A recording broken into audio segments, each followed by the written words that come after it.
నమస్కారం. City news తెలుగుకి స్వాగతం. ఈనాటి వార్తా విశేషాలు. సచివాలయం వేదికగా ముఖ్యమంత్రి చంద్రబాబు నాయుడు అధ్యక్షతన జరిగిన ఏపీ కేబినెట్ భేటీలో పలు కీలక నిర్ణయాలు తీసుకున్నారు. ల్యాండ్ టైటిలింగ్ యాక్ట్ రద్దు బిల్లుకి ఆంధ్రప్రదేశ్ మంత్రివర్గం ఆమోదం తెలియజేసింది. అలాగే నూతన ఇసుక విధానం పైన ఆంధ్రప్రదేశ్ ప్రభుత్వం నిర్ణయం తీసుకుంది. కొత్త ఇసుక పాలసీకి పౌర సరఫరాల శాఖకు 2000 కోట్ల రుణానికి ప్రభుత్వం నుంచి గ్యారంటీ ఇచ్చే అంశాలకు ఏపీ మంత్రివర్గం ఆమోదం తెలిపింది. ఎన్సీడీసీ నుంచి 3200 కోట్ల రుణం తీసుకునేందుకు ప్రభుత్వం నుంచి గ్యారంటీ ఇచ్చే ప్రతిపాదనకు మంత్రివర్గం భేటీలో ఆమోద ముద్ర వేసింది.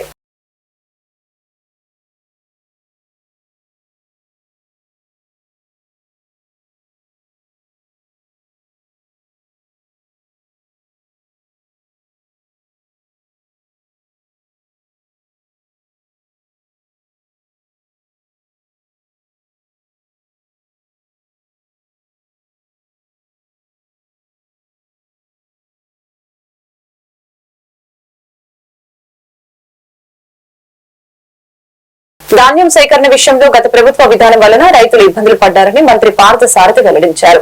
గత రబీ సీజన్ లో సేకరించిన ధాన్యానికి 1600 కోట్ల బకాయిలు ఉన్నారని, వీటిలో 1000 కోట్లు రిలీజ్ చేశామని చెప్పారు. మంత్రివర్గ సమావేశంలో చర్చించిన అంశాలను మంత్రి పేర్కొన్నారు. ధాన్యం సేకరణ బకాయిలు చెల్లింపునకి 2000 కోట్ల రూపాయల మేర రుణం తీసుకోవాలని కేబినెట్ లో నిర్ణయం తీసుకున్నామని తెలియజేశారు. రికార్డుల్ని ధ్వంసం చేశారా గత ప్రభుత్వం ల్యాండ్ టైటిలింగ్ యాక్ట్ చేసిందని తెలిపారు. జిరాక్స్ కాపీలు ఇస్తామనే రీతిలో గత సర్కారు చట్టం చేసిందని, భూ వివాదాలు వస్తే కింద కోర్టులకెళ్లే పరిస్థితి కూడా లేకుండా చట్టాలు రూపొందించారని మంత్రి మండిపడ్డారు. ఈ ఆందోళనని ఎన్నికల్లో ఇచ్చిన హామీ మేరకు ల్యాండ్ టైటిలింగ్ యాక్ట్ ను రద్దు చేసేందుకు కేబినెట్ ఆమోదం తెలిపిందని వెల్లడించారు. ధాన్యం కొనుగోలు గురించి మీ అందరికీ కూడా గత ప్రభుత్వం ఏ విధంగా చేసింది, రైతులు ఆ విధాన లోపం మూలంగా ఎంఎస్పి ఇవ్వాలనే ఆలోచన మంచిదైనప్పటికీ కూడా ప్రభుత్వం అమలు చేసిన విధానాన్ని, ఆ విధానం మూలంగా రైతు సోదరులు ఎదుర్కొన్న సమస్యలు వర్ణనాతీతం అని చెప్పేసి మనం చేస్తామని నేను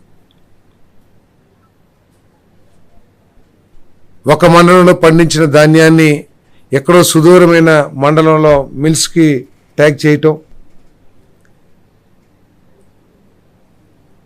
వరి ప్రొడక్షన్కి సంబంధించి అవగాహన లేకోకుండా ఎన్ని సంచులు కావాలి ఏమిటి అనేది ఒక అవగాహన లేకోకుండా ఆ సంచుల కోసం రైతులు ఇబ్బంది పడే పరిస్థితులు, అదేవిధంగా ట్రాన్స్పోర్ట్ మీద కూడా నియంత్రణ, జియో ట్యాగ్ కావాలి అవి అని చెప్పేసి ఇన్ని మాటలు చెప్పినా కూడా రైస్ మిల్కి వెళ్ళిన తర్వాత ఆ ధాన్యాన్ని ఎటువంటి సమస్య లేకోకుండా ఆ రైస్ మిల్లర్ తీసుకుంటున్నాడా లేదా అనేది పర్యవేక్షణ లేకోకుండా, ఆఖరికి రైస్ మిల్లర్స్ వెళ్ళిన రైతు దగ్గర నుంచి కొంత సొమ్ముని వెనక్కి తీసుకుంటున్న వార్తలు వచ్చినా కూడా, తీసుకునే పరిస్థితులు వచ్చినా కూడా దాని మీద పట్టించుకోకుండా అనేక లోపభూయిష్టమైన విధానాన్ని గత ప్రభుత్వం అమలు చేసిన విషయం మనకు తెలిసిందే. అంతేకాకుండా దాదాపు 90 రోజులు గత రబీ సీజన్లో సేకరించిన ధాన్యానికి ఒక యాక్ట్ తీసుకురావాలని ప్రతిపాదనల్ని అన్ని రాష్ట్రాలకు కూడా సర్క్యులేట్ చేయడం జరిగింది. నీతి ఆయోగ్ కేంద్ర ప్రభుత్వం ఆధీనంలో ఉన్న సంస్థ అయినప్పుడు కూడా, ఇండిపెండెంట్ సంస్థ అనుకోండి, బీజేపీ పాలిత రాష్ట్రాలు కూడా చాలా వరకు ఈ ల్యాండ్ టైటిలింగ్ యాక్ట్ని అమలు చేయలే. ఈ ల్యాండ్ టైటిలింగ్ యాక్ట్ మీద స్టేక్ హోల్డర్స్ అందరూ కూడా చాలామంది బహిరంగంగా, అదేవిధంగా పత్రికలు కానివ్వండి, మీడియా కానివ్వండి, అందరూ కూడా పలు సందేహాలను వ్యక్తపరిచారు. అయినా కూడా గత ప్రభుత్వం హడావిడిగా స్టేక్ హోల్డర్స్తో ఎటువంటి సంప్రదింపులు జరగకుండా, దాంట్లో వచ్చే లాభ నష్టాలు ఏమిటి, లేకపోతే ప్రజలకి జరిగే నష్టం ఏమిటి అనేది ఆలోచించుకోకుండా ఒక భయంకరమైన చట్టాన్ని, భయంకరం ఎందుకంటున్నానంటే ఈ చట్టం అమల్లో ఉన్నన్ని రోజులు కూడా ప్రత్యేకంగా సన్న చిన్నకారు రైతులు కానివ్వండి, లేకపోతే చిన్న చిన్న భూ యజమానులు కానివ్వండి, తీవ్రమైన ఆందోళనకి గురయ్యి నిద్రలేని రోజులు కూడా గడిపారని చెప్పేసి మనం చేస్తా ఉన్నాను. ఎందుకంటే గత ప్రభుత్వం చెప్పినప్పటికీ ఇది కేంద్ర ప్రభుత్వం ప్రతిపాదించిన చట్టం, మేము దాన్ని అమలు చేశామని చెప్పేసి చెప్పడానికి ప్రయత్నం చేసినా కూడా నీతి ఆయోగ్ ఏదైతే ఆడపిల్లలపై అత్యాచారం చేయాలనే ఆలోచన వచ్చిందంటే భయపడేలా శిక్షలు అమలు చేసేందుకు చట్టాలు రూపొందిస్తామని హోంమంత్రి అనిత తెలిపారు. గంజాయి కల్తీ మద్యానికి బానిసలై వావి వరుసలు మర్చిపోతున్నారు. పోర్న్ సైట్లు కూడా మైనర్లను చెడుదోవ పట్టిస్తూ ఉన్నాయి. పిల్లలకి సెల్ ఫోన్లు ఇచ్చే ముందు తల్లిదండ్రులు జాగ్రత్త పడాలి. స్కూళ్లలో విద్యార్థులకి వాటిపై అవగాహన కల్పించాలని మంత్రి సూచించారు. స్టార్టింగ్ అంటే ఇప్పుడు కొన్ని సందర్భాల్లోని ఒక ముఖ్యమంత్రి ఎలా రియాక్ట్ అవుతారు, కొన్ని సందర్భాల్లో ముఖ్యమంత్రిగా రియాక్ట్ అయితే సిచ్యువేషన్స్ ఎలా ఉంటాయి, ఇవి మెయిన్ ఒకసారి మనం ఆలోచించుకోవాల్సిన అవసరం కూడా ఉంది. ఎందుకంటే ఈ మధ్యకాలంలో మీరు జరుగుతున్న మొన్న ముచ్చుమర్రి ఇష్యూ మనకి అందరికీ తెలుసు. నంద్యాల జిల్లాలోని ముచ్చుమర్రిలోని ఒక చిన్న పాప 9 years బేబీ అమ్మాయి అత్యాచారానికి గురయ్యి అమ్మాయి హత్యకి గురయ్యింది. ఇప్పటికీ కూడా అంటే బాడీ కూడా ట్రేస్ అవుట్ అయ్యే పరిస్థితి కూడా కనిపించలేదు. సో ఇటువంటి సిచ్యువేషన్స్లోని మాట్లాడేటప్పుడు కూడా చాలా క్లియర్గా ఇటువంటి సంఘటనలు ఎందుకు జరుగుతున్నాయి, ఇది ఒక ఎత్తు అయితే నిన్ననే మనం చూసాం ఒక 6 నెలల పసికందు నిజంగా వాడిని రాక్షసుడు అనాలో వాడిని ఏమనాలో కూడా అర్థం కాని పరిస్థితి ఉంది. అటు ఒక చిన్నతాత వరుస అయిన వ్యక్తి ఆ అమ్మాయిని అబ్యూస్ చేయడం, 6 నెలల పసికందు మీద కూడా అత్యాచారానికి ఒడిగొట్టడం నిజంగా చూస్తూ ఉంటే కొన్ని సిచ్యువేషన్ అతని సిచ్యువేషన్ కూడా మేము అక్కడ ఎస్పీ గారిని కూడా నాకు తెలిసిన వెంటనే నేను ఎస్పీ గారితో మాట్లాడడం జరిగింది. ఎస్పీ గారు చెప్పడం కూడా ఏంటంటే కంప్లీట్గా తాగిన మైకంలో, ఎంత తాగాడంటే ఈవెన్ పోలీస్ స్టేషన్కి తీసుకొచ్చిన తర్వాత కూడా అతనికి తెలివి రాలేదు, అప్పటికి కూడా అదే మైకంలో ఉన్నాడు. అలాంటి మైకంలో ఆ పిల్లని చిన్న పసికొందిని అత్యాచారం చేసిన సంఘటన కానీ ఇవన్నీ చూస్తూ ఉంటే చంద్రబాబు నాయుడు గారు నిజంగా స్టార్టింగ్ ఇవే టాపిక్స్ ఎత్తుకున్నారు. మేము కూర్చున్న తర్వాత అసలు ఎందుకు ఈ పరిస్థితులు వస్తున్నాయి, ఎందుకు ఇటువంటి సిచ్యువేషన్స్ ఎందుకు మనం ఎదుర్కోవాల్సిన అవసరం వచ్చింది, ఎందుకు లిక్కర్ మీద గాంజా మీద డ్రగ్స్ మీద మనం ఎట్టి పరిస్థితులను ఉక్కుపాదం మోపాలి. ఈ గంజాయి మత్తులోని కానీ డ్రగ్స్ మత్తులోని కానీ ఈ మద్యం మత్తులోని కానీ వీళ్ళు చేసిన అరాచకాలు చూస్తూ ఉంటే ఎక్కడో ఒకటి వీళ్ళకి ఫుడ్ స్టాప్ పడాలి అనే ఉద్దేశంతో ఎస్పెషల్లీ ఈ 2 కేసుల విషయంలో మనకి విజయనగరం జిల్లాలోని రామభద్రాపురం మండలం జీడికి వలసలోని జరిగిన 5 నెలల పసికందు మీద జరిగిన అత్యాచారం కానీ ఇప్పుడు ఈ మచ్చుమరిలోని అమ్మాయి హత్య విషయంలోని కానీ చాలా చాలా సీరియస్గా స్పందించి గౌరవ ముఖ్యమంత్రి గారు ఈ 2 ఇష్యూస్కి కూడా ఒక స్పెషల్ కోర్టును కూడా ఇమీడియట్గా ఏర్పాటు చేసి ఆ స్పెషల్ కోర్టు ద్వారా అతి తొందరగా నిందితులు ఎవరైతే ఉన్నారో వాళ్ళకి శిక్ష పడే విధంగా చేయడానికి ఆదేశాలు కూడా జారీ చేయడం జరిగింది. గురువారం నుండి శరత్ థియేటర్ లో టీ పార్టీకి హాజరైన ఎమ్మెల్యే వెనికండ్ల రాము గత 5 ఏళ్లుగా అధికారాన్ని అడ్డుపెట్టుకుని శరత్ థియేటర్ ను ఆక్రమించుకుని వైకాపా కార్యాలయం ఏర్పాటు చేసిన నాని శరత్ టాకీస్ యాజమాన్యంలో ఒకరైన మున్సిపల్ మాజీ చైర్మన్ ఎలవర్తి శ్రీనివాసరావు ఆహ్వానం మేరకు టీ పార్టీకి హాజరయ్యారు ఎమ్మెల్యే రాము, టీడీపీ నేతలు. ఈ సందర్భంగా ఎమ్మెల్యే వెనికండ్ల రాము మాట్లాడారు. తమకు జరిగిన అన్యాయంపై థియేటర్ హక్కుదారులు నన్ను కలిశారని, గుడివాడ నడిబొడ్డులో ఇన్నాళ్లు అరాచకానికి అడ్డగా వైకాపా కార్యాలయం నడిచిందని, కొడాలి నాని అనుచరులు పేద మధ్యతరగతి వర్గాల ఆస్తుల్ని కబ్జా చేశారని, వారందరికీ కూడా న్యాయం చేస్తామని తెలియజేశారు. టీడీపీ ప్రజల తరపున పనిచేస్తుందని, ప్రజల డబ్బు కోసం ఆశపడే వాళ్ళెవరూ టీడీపీలో లేరని తెలిపారు. థియేటర్ వాటాదారుడు ఎలవర్తి శ్రీనివాసరావు మాట్లాడుతూ ఏళ్ల తర్వాత నా ఆస్తిని చూసుకునేందుకు వచ్చారని, తమ విజ్ఞప్తి మేరకు టీ పార్టీకి వచ్చిన ఎమ్మెల్యే రాముకు ధన్యవాదాలు తెలిపారు.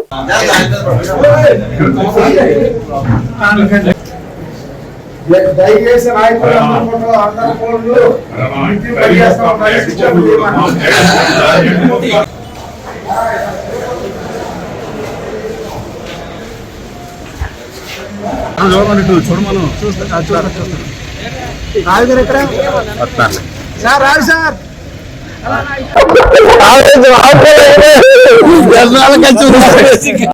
ఈరోజు మిత్రులు ఎలవర్తి శ్రీనివాసరావు గారి ఆస్తి ఆయన పావలా వాటాదారుడు ఇక్కడ, అలాగే మిగతా 50% వాటాదారులు కూడా వచ్చి నాతో కలిసి మాట్లాడారు ఇంతకుముందు.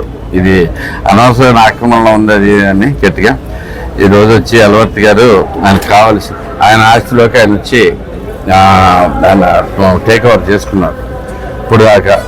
కానీ ఎంతోమంది నిరుపేదలు, చిన్న చిన్న ఉద్యోగస్తులు, ఇలాగే ఎంతోమంది ఆస్తులు ఇక్కడ ఆక్రమణకు గురైనవి. అది తెలుస్తూ ఉంది.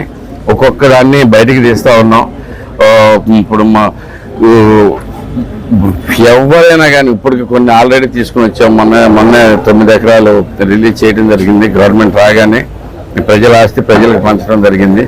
ఇలాంటి ప్రాబ్లమ్స్ ఉన్న ఎవరైనా కానీ ఇంక భయపడాల్సింది లేదు. మీరు ముందుకు రండి, మీకు అందరికీ సరిగ్గా న్యాయం జరిగేట్టు చూస్తాం. తప్పకుండా తెలుగుదేశం పార్టీ ప్రజల తరఫున పనిచేస్తుంది. దానికోసమే కట్టుబడి ఉన్నాం. మేమేమి ఒక్క రూపాయి కూడా ఆశించే వ్యక్తులం కాదు. మాకెవరికి అవసరం లేదు. ఎవరు చూసుకున్నా కానీ రావు వెంకటేశ్వరరావు అపర కుబేరుడు. అలాగే మాకున్న నాయకులు ఎవరు చూసుకున్నా కానీ అలవర్తి గారు పూర్తిగా అసలు అంటే సెట్టాకి దాంట్లో పాలవాటం ఉంటేనే ఆయన పడుచుకోకుండా తిరిగారు ఇప్పుడు దాకా. అలాగే నాకు ఇక్కడ ఏమో ఆశ లేవు, అదేం లేదు. నేను కూడా ఈరోజు సర్త టాకీస్ ఏదైతే ఉందో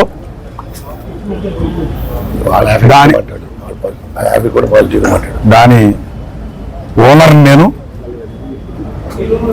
నా ఆస్తి ఒకసారి ఎలా ఉందో చూసుకుందామని వచ్చాను. చాలా సంవత్సరాల తర్వాత మా శాసనసభ్యుడు రాము గారు, అట్లాగే రావు వెంకటేశ్వరరావు, నా మిత్రుడు శ్రీకాంత్ గారు, అట్లాగే ఇతర స్నేహితులు అందరం వచ్చాం సరదాగా ఒకసారి చూసుకుని వెళ్దామని. దీని గురించి ఎలా చేశారు, ఎవరు చేశారు, ఏం చేశారు అనేది గుడివాడ పట్టణ ప్రజలందరికీ తెలుసు. 75% హక్కుదారులు మేము. వాళ్ళిద్దరు కూడా ఇంకో ఇద్దరు ఉన్నారు, వాళ్ళిద్దరు కూడా వచ్చారు. మొన్న శాసనసభ్యుడు రాము గారితో మాట్లాడారు, వెళ్ళారు.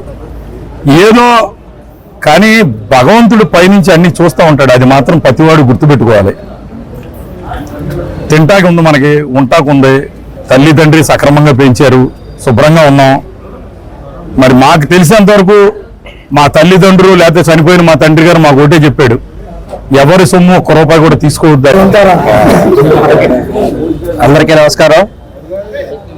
ఈరోజు ఏదైతే గుడివాడ మాజీ ఎమ్మెల్యే గుట్కా రాణి, కొడాల నాని ఆక్రమణలకు గురై అనేక ఇబ్బందులు పడుతున్న ఏదైతే నిజమైన హక్కుదారులు గత 20 సంవత్సరాలుగా ఈ యొక్క ప్రదేశానికి రానివ్వకుండా అడ్డుకున్న గుడివాడ శాసనసభ్యులు కొడాల నాని గారు, ఈ రోజున నిజమైన హక్కుదారులు ఎలవర్తి శ్రీనివాసరావు గారు, అలాగే శాసనసభ్యులు వెనిగండ్ల రాము గారు, మాజీ శాసనసభ్యులు రావు వెంకటేశ్వరరావు గారితో కలిసి ఈ రోజున ఈ యొక్క శరత్ థియేటర్లోకి రావడం జరిగింది. కాబట్టి ప్రజలందరూ కూడా అర్థం చేసుకోవాలి, ఏదైతే ఇవన్నీ కూడా గుడివాడ మాజీ శాసనసభ్యుడు కొడాల నాని ఆక్రమించుకున్న ప్రదేశాలు. ఇలాగే గుడివాడ నియోజకవర్గంలో వాళ్ళ అనుచరులను చెప్పుకుంటా అనేక మంది పేద ప్రజల యొక్క స్థలాలే గాని ఇళ్లు గాని కబ్జా చేసుకున్నారు. అటువంటి అన్ని కూడా ఈ రోజున అభివృద్ధి దిక్సూచి సీఎం చంద్రబాబు అని ఆయన ముందు చూపుతున్న డెల్టా ప్రజలకు నీటి కష్టాలు తొలగాయని తెలిపారు ఎమ్మెల్యే వెనిగండ్ల రాము.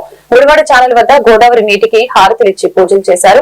5 ఏళ్లుగా గుడివాడలోని కాలువల్లో తట్టెడు మట్టి తీసిన పాపాన పోలేదని, నియోజకవర్గంలోని ఇరిగేషన్, డ్రైనేజీ కాలువల్లో ప్రక్షాళన మొదలు పెట్టారని తెలిపారు. కార్యక్రమంలో మాజీ ఎమ్మెల్యే రావి వెంకటేశ్వరరావు, మున్సిపల్ మాజీ chairman Elavarthi Srinivasa Rao, irrigation DA Bharat, AE Arun, TDP నాయకులు గోర్జి సత్యనారాయణ, లింగం ప్రసాద్, గోకవరపు సునీల్, గుడివాడ బీజేపీ కన్వీనర్ దావులూరి సురేందర్ బాబు తదితరులు పాల్గొన్నారు.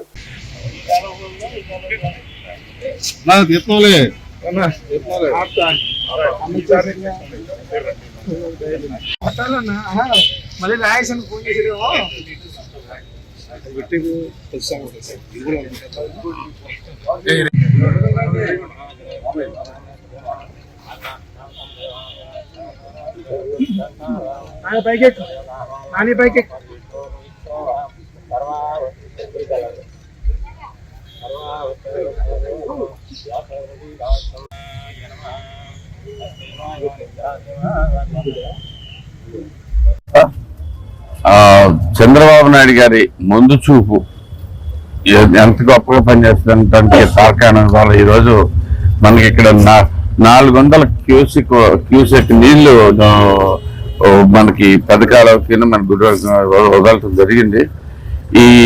ఇది మంచినీళ్ళ మనకి గుడివాడ మీకు గత 15 రోజుల క్రితం ఒకసారి మనం రివ్యూ చేసుకున్నాం గుడివాడలో వాటర్ పరిస్థితి ఏంటనేది. చూస్తే మొత్తం అంతా వెళ్ళిపోయి అట్టడుక్కున్నాయి.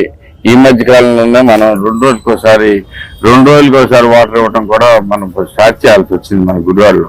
అలాంటిది ఈరోజు గోదావరి నీళ్లు మనకి గుడివాడకి చేరినాయి అంటే దానికి కారణం చంద్రబాబు నాయుడు గారు పట్టిసీమ ద్వారా అన్ని మోటార్లు స్టార్ట్ చేసి ఇప్పుడు వేయటం వల్ల మనకి నీరు దక్కనికి లేదంటే కనుక ఇంకా 10 రోజులు 15 రోజులు పట్టాల్సిన పరిస్థితి ఉండేది. సో ఈ రోజుతోటి మనం ఆల్రెడీ నీళ్లు అక్కడ 40 HP మోటార్స్ రెండింటితోనూ ఒక 10 HP మోటార్స్ 15తోనూ మనం కలిపేసి ఈ స్పీడ్ గా మన చెరువులు నింపడానికి ప్రయత్నాలు జరుగుతూ ఉన్నాయి. ఇంకా 3 రోజులు పట్టొచ్చు. ఇంకో 3 రోజులకి అయితే కనుక మనకి రోజువారీ నీళ్ళు ఇచ్చే ఏర్పాట్లు చేస్తా ఉన్నాం. ఈ మొత్తానికి కారణం మీరు చూసుకుంటే ముందు చూపు ఎంత అవసరం అనేది, రాజకీయ నాయకులకి ముందు చూపు ఎంత అవసరం అనేది ఇవాళ పరిస్థితిని బట్టి ఉంటుంది. కరెక్ట్ గా 15వ తారీఖు నుంచి 20వ తారీఖు నుంచి మనకి మంచినీరు చుక్కకూడలేని పరిస్థితి. అలాంటి దాన్ని మనం రక్షించుకోగలిగామంటే ఏకైక కారణం చంద్రబాబు గారి ముందు చూపు. అలాంటి మహానుభావుడు ఎప్పుడో 5 ఏళ్ల క్రితం ఆయన వేసిన పునాది. దానివల్ల మనం ఇప్పుడు దీన్ని క్లియర్ గా వాడుకోగలుగుతున్నాం. మనకి ఇందుకోసం చంద్రబాబు గారు ప్రత్యేకమైన కృతజ్ఞతలు తెలియజేసుకుంటూ గుడివాడ ప్రజలకు దాహార్తి తీరింది అంటే ఆయన ఒక్కడే కారణం. సో దాని గురించి ఆయనకి థ్యాంక్స్ చెప్పుకుంటూ, అలాగే నీటిని రిలీజ్ చేసిన అంటే మంచి యాక్షన్ తీసుకున్న మన రామానాయుడు గారికి వెంటనే పట్టిసీమ స్టార్ట్ చేయడానికి సాయం చేసిన నారాయణ గారికి. కృష్ణా జిల్లా గుడివాడ ఆర్టీసీ బస్టాండ్ సందర్శించిన స్థానిక ఎమ్మెల్యే వెలికండ్ల రాము, మాజీ ఎమ్మెల్యే రావి వెంకటేశ్వరరావు, మాజీ municipal chairman Elavarthi Srinivasa Rao, party నాయకులు, బస్టాండ్ లోని గుంతలు, నిలిచిపోయిన నీరు, ప్రజలు పడుతున్న అవస్థల్ని ప్రత్యక్షంగా బస్టాండ్ మొత్తం కలిగి తిరుగుతూ సమస్యల పరిష్కారం కోసం ఆర్టీసీ డిపో మేనేజర్ తో మాట్లాడారు. గత 20 సంవత్సరాల నుంచి ఒక వ్యక్తి ఆర్టీసీ బస్టాండ్ కట్టించలేకపోయారని, ప్రజలు ఈ విధంగా ఇబ్బందులు పడుతున్నారంటే దానికి కారణం ఎవరో ప్రజలు గుర్తించాలని తెలిపారు. త్వరలోనే ఈ సమస్యకు పరిష్కారం చూపిస్తామని తెలిపారు.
చెప్పండి సార్, చెప్పుకున్నా వెళ్ళి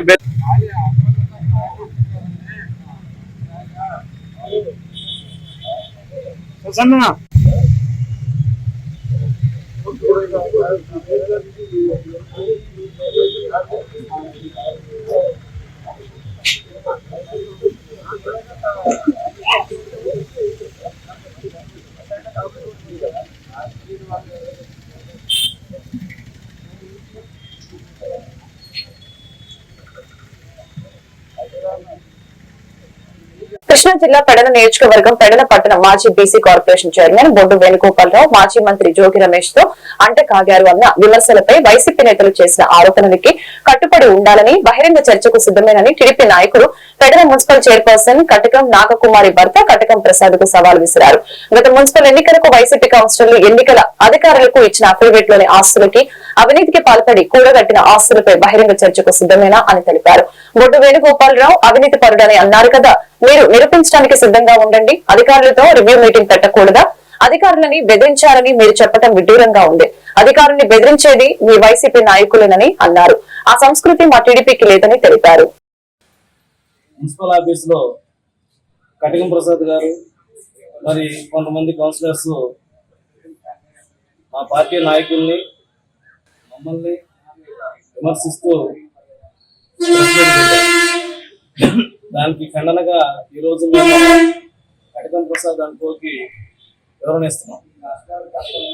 ఒక వారం రోజుల క్రితం పెడల మార్కెట్ యార్డ్ లో మున్సిపాలిటీకి సంబంధించినటువంటి అధికారులతో మా ఎమ్మెల్యే గారు అయినటువంటి కాగిత కృష్ణప్రసాద్ గారు రివ్యూ మీటింగ్ పెట్టారు.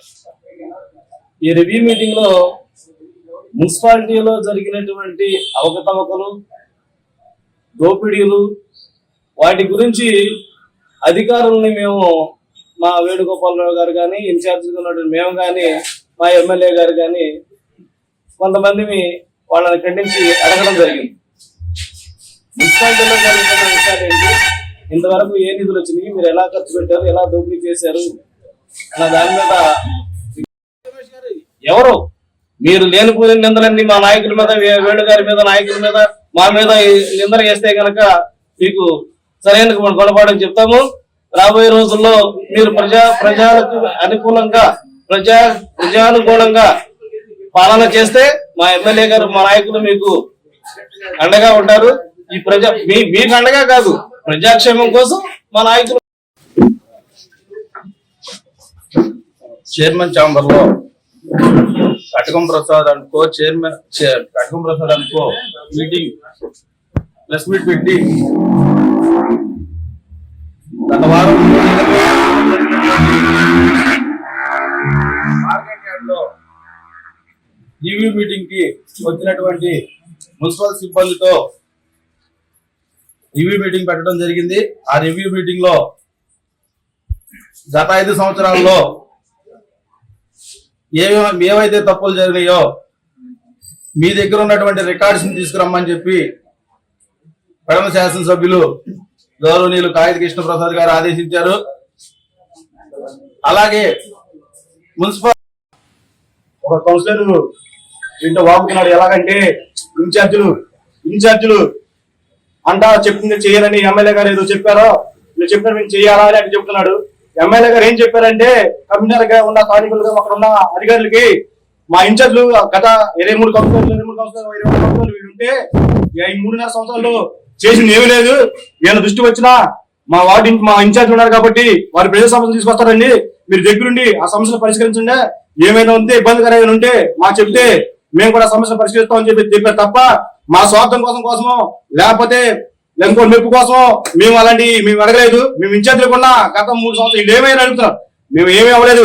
మేము ఎలక్షన్ అయిన కాంచి జనాల్లో ఉన్నాం, ప్రజలతో ఉన్నాం, ప్రజల సమస్య తెలుసుకుని ఉన్నాం, ప్రజల సమస్య నాయకుల దృష్టి తీసుకొస్తా ఉన్నాం. మేము పోరాటం చేసాం.